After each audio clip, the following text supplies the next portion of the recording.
नमस्ते। आजको ध्यानमा तपाईलाई स्वागत छ। जब हामी कसैबाट धोका भोग्छौँ, हाम्रो मनमा गहिरो चोट बस्छ।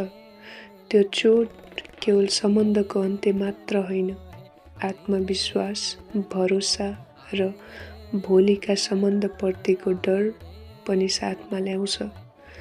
आज हामी त्यही घाउमा प्रकाश हाल्नेछौँ र आफ्नो भित्री आवाजसँग पुनः विश्वासको सम्बन्ध बनाउनेछौँ।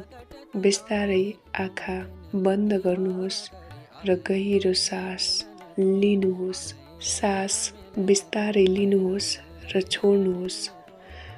जसरी तपाईको सास बगिरहेको छ, त्यसरी नै तपाईका पीडालाई बग्न दिनुहोस्। तपाईको शरीरलाई जमिनमा सन्तुलित महसुस गराउनुहोस्। तपाई अहिले सुरक्षित हुनुहुन्छ। तपाईका भावनाहरू सुरक्षित छन्। अब तपाई ती पल सम्झिनुहोस् जब तपाईले कसैप्रति विश्वास गर्नुभएको थियो र त्यो विश्वास भाँचिएको थियो। त्यो भावनालाई तपाईको हृदयमा महसुस गर्नुहोस्।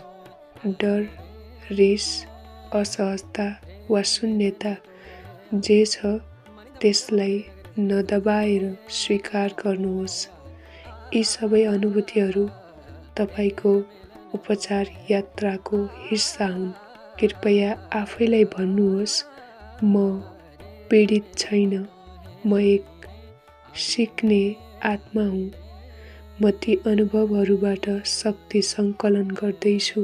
अब तपाईको हृदयको बीचमा एउटा सानो बालापनको स्वर सुनिन थाल्छ।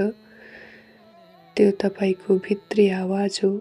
यो स्वर तपाईलाई फेरि भरोसा गर्न, फेरि प्रेम गर्न, फेरि आफूमा विश्वास गर्न सिकाउँदैछ। कल्पना गर्नुहोस्, तपाईको हृदयमा सेतो प्रकाश फैलिरहेको छ, पवित्र, शान्त र सत्य। यो प्रकाश तपाईको मनभित्रको डर, शङ्का, पीडालाई हलुका गराउँदैछ। प्रत्येक साससँग तपाई सशक्त हुँदै जानुहुन्छ।